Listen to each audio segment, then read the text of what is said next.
We recommend on first use to remove the hopper cover. Get yourself some water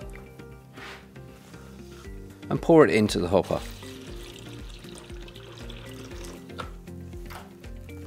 And then with your finger, depress the inlet filter valve button a couple of times just to get some water through into the pump. Come over to the knob and you put it to the prime position and you switch on. You'll know when it's fully primed when the water comes through the return tube in the hopper. Now we're going to do a visual inspection to make sure there isn't any leaks on any of the joints. The machine is now primed and I've switched it to the spray position. The noise you can hear is just the system repressurizing, ready to be sprayed for our test spray. Release the safety catch and give it a test spray into a bucket to make sure the water is coming out correctly. All seems to be working, looks like I'm ready to spray.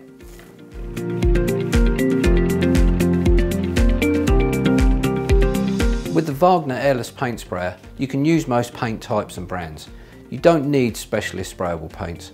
You can use solvent-based paints, but I would recommend using water-based paints. They are easier to dilute if required, and also easier to clean up afterwards.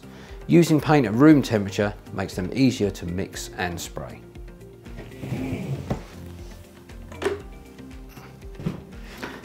To dilute and get the correct consistency of paint, I would recommend adding 10% water and increase by 5% at a time as required. Mix the paint well. Lift the stirrer from the paint and observe how the paint flows. It should run smoothly and continuously and dissolve into the paint without leaving a trail on the surface. Getting the paint consistency right will ensure you get a professional finish.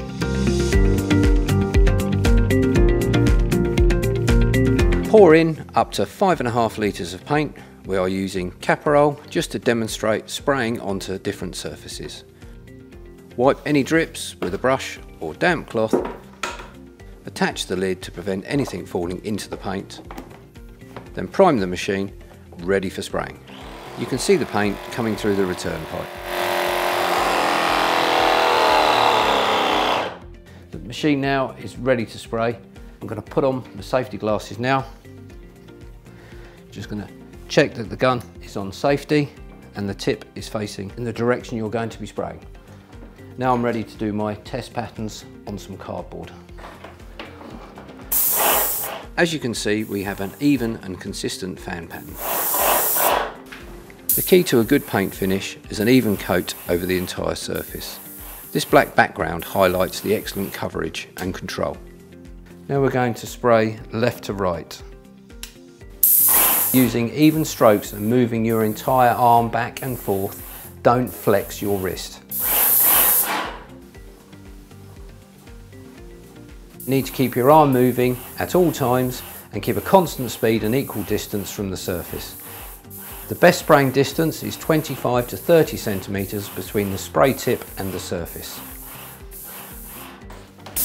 Pull the trigger about 10 centimetres before the edge of the surface you want to spray and keep the gun moving at a steady pace. The spray gun should be triggered by turning it on and off with each stroke. Do not trigger the gun during the middle of a stroke. This will result in an uneven spray coverage. Overlap each stroke by about 30%. This will ensure an even coat. Should you get a blockage, no specialist tools are required. Just simply turn away into an empty bucket or a piece of cardboard, reverse the tip, squirt and return to your original position, then carry on spraying.